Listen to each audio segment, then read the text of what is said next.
Everyone, so today we're going to have a video where we're installing some bifold doors in a kid's closet. The challenge we had here is the opening width here was around, I think it was right around 68 inches. So we couldn't use 34-inch doors because we would have no play for the doors opening. So we ended up going with 32-inch doors, which gave us approximately 4 inches of play, which is obviously too much for the opening. So what we need to do is frame this out a little bit to close out the opening and make it look a little bit more seamless. So first thing I did here was establish my laser line to make sure I have an even line all the way across the entire opening.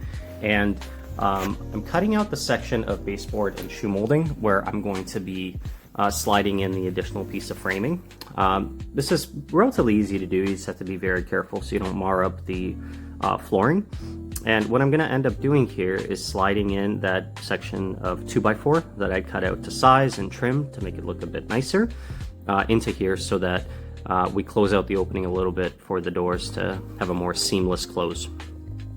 So we're going to remove those two sections, tidy things up, and here's the section of framing that I cut out. As you can see, it's a pretty snug fit, so I'm using my palm to get it going, and then I'm going to go with a rubber mallet just to make sure it's fully into place.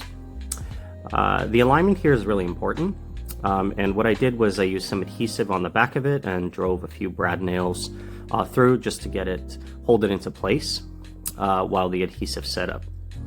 Now I am resetting my laser level line to make sure that I have it perfectly aligned with the framing I just did to install the rails for the bifold doors.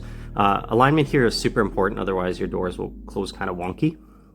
And then afterwards we can move into installing the hardware into the actual bifold doors. This is relatively straightforward. There's one piece that goes on the bottom, and then as you can see, two on the top.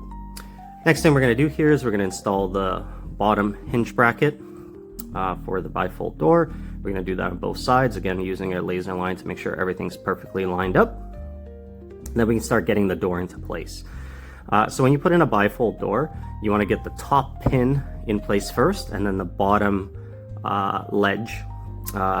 bottom pin near the framing next, and then afterwards is when you get the final wheel into place.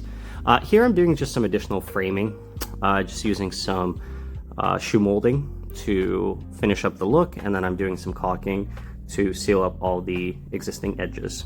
Okay. And this is kind of how things ended up at the end of the day. All it needs is a coat of paint and it's good to go. That's it. Thanks all.